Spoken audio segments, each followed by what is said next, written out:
আসসালামু আলাইকুম, সবাইকে স্বাগত জানাচ্ছি বিডি ভিউজে। আপনাদের সাথে আছি আমি সুরভি দিবা। গত কয়েক মাসে গালফ কোঅপারেশন কাউন্সিল সংক্ষেপে জিসিসিভুক্ত তথাকথিত মধ্যপন্থী সুন্নি দেশগুলোর সঙ্গে ইসরায়েলের ঘনিষ্ঠ বন্ধুত্বের বন্ধন দেখেছে বিশ্ব। মরক্কো, সংযুক্ত আরব আমিরাত ও বাহরাইনের সঙ্গে কূটনৈতিক সম্পর্ক স্থাপনে চুক্তিবদ্ধ হয়েছে ইসরায়েল। সৌদি আরব সফর করেছেন ইসরায়েলের প্রধানমন্ত্রী বেনিয়ামিন নেতানিয়াহু। সৌদির সঙ্গেও ইসরায়েলের আনুষ্ঠানিক সম্পর্ক হবে করছে। প্রত্যক্ষ কিংবা পরোক্ষ কোনোভাবেই এখনও তেল আবিবের সঙ্গে সম্পর্কে জড়ায়নি জিসিসিভুক্ত বাকি দেশ কুয়েত। দেশটি এখন উভয় সংকটে। কি করবে কুয়েত? আজ জানাবো সেই বিশ্লেষণ।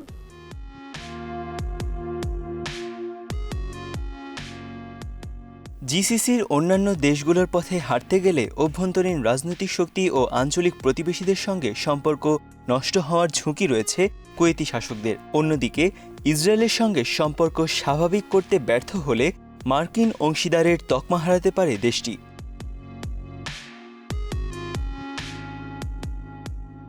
কুয়েতের রাজনীতি কিন্তু জিসিসিভুক্ত অন্যান্য প্রতিবেশী দেশের চেয়ে একেবারেই আলাদা। একটি সক্রিয় পার্লামেন্ট রয়েছে দেশটিতে। পার্লামেন্টকে বলা হয় মজলিসে আম। সেখানে অবাধ নির্বাচন হয়। তেল সমৃদ্ধ উপসাগরীয় অঞ্চলের অন্য দেশগুলোর তুলনায় এই পার্লামেন্ট বেশ ক্ষমতাধর।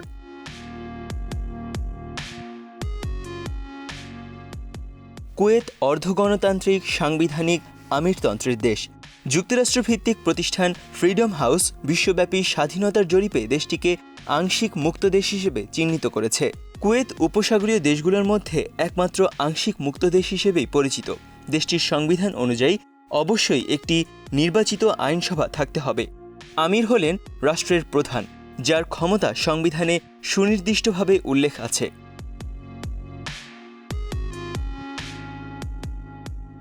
যেসব নাগরিকের বয়স 21-এর ওপর তারা ভোট দিতে পারেন।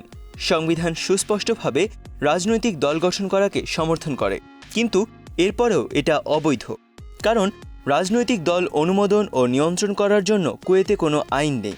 এমপিরা সাধারণত স্বাধীনভাবে আদর্শ সামাজিক শ্রেণী কিংবা গোত্রভিত্তিক ডি ফ্যাক্টো রাজনৈতিক দলের সদস্য হিসেবে দায়িত্ব পালন করে থাকেন।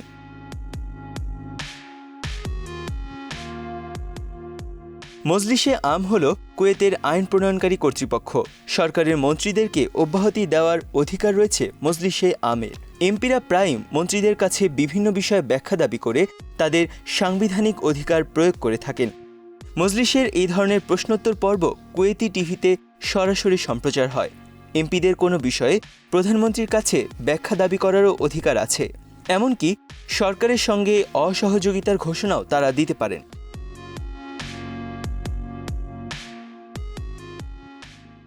আমির পার্লামেন্টে ভেটো দিতে পারেন, কিন্তু 2/3 সদস্যের সমর্থনের ভিত্তিতে মজলিসে আম এই ভোটকে অগ্রাহ্য করতে পারেন। আমির নিয়োগ দেওয়ার কিংবা অনুমোদন করার সাংবিধানিক অধিকার মজলিসের রয়েছে।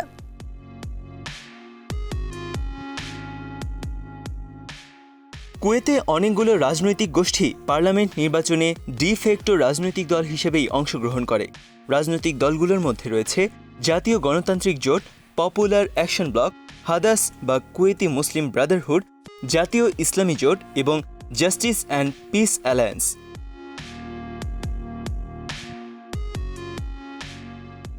দেশটির অর্ধগণতান্ত্রিক ব্যবস্থা, মজলিসে আমের ক্ষমতা এবং ভিন্নধর্মী রাজনৈতিক প্রেক্ষাপটে অন্য উপসাগরীয় দেশগুলোর মতো কুয়েত চাইলেই ইসরায়েলের সঙ্গে সম্পর্ক স্থাপন করতে পারবে না।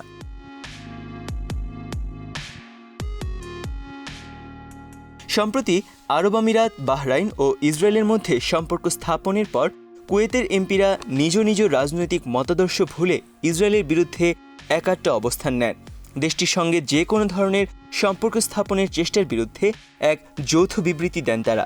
কুয়েতের রাষ্ট্রীয় অবস্থানও ইসরায়েলের সঙ্গে সম্পর্ক স্থাপনের বিরুদ্ধে।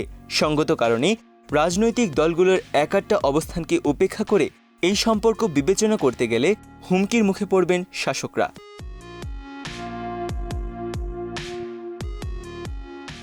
ফিলিস্তিন নিয়ে রাজনৈতিক সহিংসতি ও সমঝোতা রয়েছে দেশটির দল উপদলগুলোর মধ্যেই। ক্ষমতাসীন এলিটরা যদি ইসরায়েলের সঙ্গে সম্পর্ক স্থাপনের পথে হাঁটেন, তবে বিরোধী ও সরকারপন্থী গ্রুপগুলোর মধ্যে সহযোগিতা ও সৌহার্দ্যের পথ তৈরি হবে। এতে অভ্যন্তরীণ রাজনীতিতে ক্ষমতাসীন এলিটদের অবস্থান দুর্বল হয়ে পড়বে। সংস্কার ও দুর্নীতি তদন্ত নিয়ে বেকায়দায় পড়বেন তারা। কোনো বিষয়ে রাজনৈতিক দলগুলো এক হয়ে গেলে শাসক গোষ্ঠী ও রাজনৈতিক দলগুলোর ক্ষমতার ভারসাম্যে সমস্যা তৈরি হতে পারে।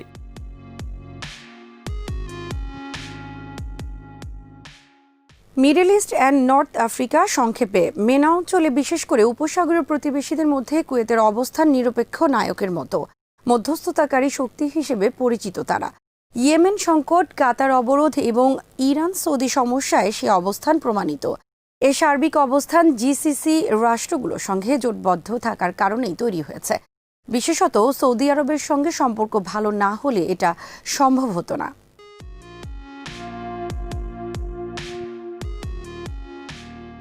এ অবস্থায় কোন পথ বেছে নেবে দেশটি? ভূ রাজনৈতিক অবস্থান বিবেচনায় যে কোনো সিদ্ধান্তে স্থির হওয়া বেশ কঠিন। হ্যাঁ, ইসরায়েলের সঙ্গে সৌদি আরব সম্পর্ক স্বাভাবিক না করা পর্যন্ত এই পথে পা না বাড়ানোর পক্ষে একটা যুক্তি খাড়া করতে পারবে কুয়েত। কিন্তু সৌদি আরব যদি সম্পর্ক স্বাভাবিক করে তাহলে রক্ষা নেই।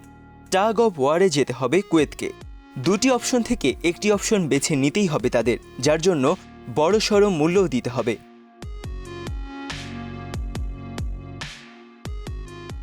কুয়েত যদি বড় বোন সৌদি আরবের পথে হাঁটে তাহলে আপনাপনি মধ্যপন্থী সুন্নি দেশগুলোর ইরান বিরোধী বলয়ে চলে যাবেন তারা। এজন্য আঞ্চলিক সামরিক সংঘাতের লক্ষ্যবস্তুতে পরিণত হবে এই দেশটি। শিয়া সংখ্যালঘু নাগরিকদের সমর্থন তো নিমিষেই হাতছাড়া হয়ে যাবে।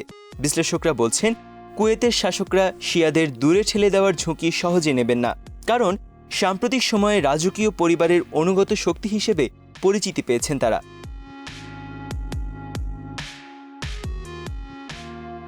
অন্যদিকে সৌদি পররাষ্ট্রনীতির সঙ্গে না গিয়ে কুয়েত যদি ইসরায়েলের সঙ্গে সম্পর্ক স্বাভাবিকীকরণ বিরোধী অবস্থান অব্যাহত রাখে, সৌদি আরব তাদের ইরানের নেতৃত্বাধীন প্রতিরোধের অক্ষে ফেলে দেবেন। এই তকমা বহন করা আঞ্চলিকভাবে তো বটেই, অভ্যন্তরীণভাবেও জটিল হবে দেশটির জন্য। কুয়েতে রয়েছে উপজাতীয় ও ধর্মীয় মিশেলে নানা ধর্মী সামাজিক রং। এই বলয়ের সঙ্গে সৌদি সম্পর্ক বেড়েছে। ইরানের পক্ষের শক্তিতে যদি দেশটির নাম যুক্ত হয়ে যায়, কুয়েতি সামাজিক গোষ্ঠীগুলোর মধ্যে আক্রোশের দানা বাঁধার ঝুঁকি রয়েছে।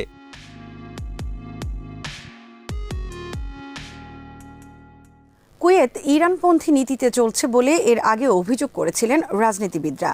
উপজাতীয় ও ইসলামপন্থী আইন প্রণেতারা প্রধানমন্ত্রীকে অভিযুক্ত করেছিলেন এই বলে যে তিনি কুয়েতের জাতীয় নিরাপত্তার জন্য ক্ষতির কারণ হয়ে দাঁড়াচ্ছেন এবং ইরানের পক্ষাবলম্বন করে জিসিসি দেশগুলোর সঙ্গে সম্পর্ক নষ্ট করছেন। যদিও সামাজিক গোষ্ঠীগুলো এখন ইসরায়েলের সঙ্গে সম্পর্ক স্বাভাবিকীকরণের বিপক্ষে, এরপরও জিসিসি দেশগুলোর চেয়ে ইরানের দিকে বেশি ঝুঁকে পড়ুক সেটা হয়তো তারা চাচ্ছেন না।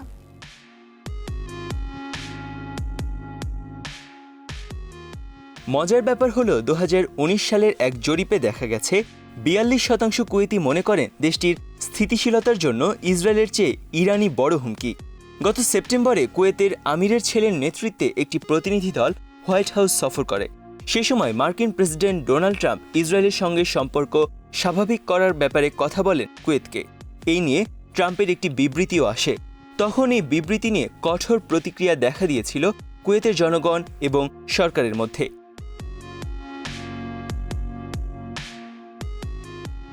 কুয়েতের প্রধানমন্ত্রী এক বিবৃতিতে জোর দিয়ে বলেছিলেন কুয়েত তার অবস্থান বদলাবে না। তিনি বলেছিলেন, যতদিন না আরব ও মুসলিমদের কাছে ফিলিস্তিনি প্রথম ও প্রধান ইস্যু হবে, ততদিন ফিলিস্তিনি জনগণের পাশে থাকবে কুয়েত।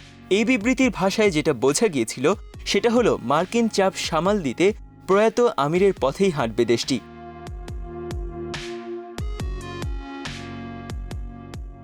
বাইডেনের জয় আপাতত স্বস্তি হয়ে এসেছে কুয়েতের জন্য। বিশ্লেষকরা বলছেন, ট্রাম্প যে ধরনের চাপ প্রয়োগের কৌশল নিতেন সেই জায়গা থেকে সরে আসবেন বাইডেন প্রশাসন। তিনি নির্বাচিত হওয়ার পর থেকেই বলে আসছেন আন্তর্জাতিক সম্প্রদায়ের সঙ্গে সম্পর্ককে তিনি নতুন ছাঁচে রাখতে চান।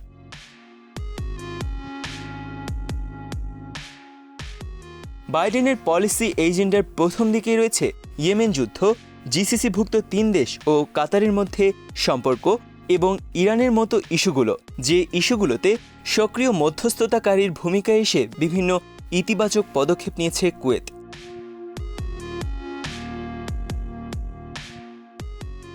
বাইডেন প্রশাসন এই সমস্যাগুলোর সমাধানে কুয়েতকে মিত্র হিসেবে পাবে, এটাই সত্য। এরপরও সৌদি ইসরায়েল বন্ধুত্ব পাকাপোক্ত হওয়ার পর দোটানায় পড়তে পারে কুয়েত। বাইডেন প্রশাসন হয়তো ইসরায়েলের সঙ্গে সম্পর্ক গড়তে কুয়েতকে জোরালো চাপ দেবে না, তবুও গুরুত্বপূর্ণ মার্কিন অংশীদার হিসেবে যে মর্যাদা পায় দেশটি তা হয়তো হারিয়ে যাবে। এর যথেষ্ট মূল্যও দিতে হতে পারে কুয়েতকে।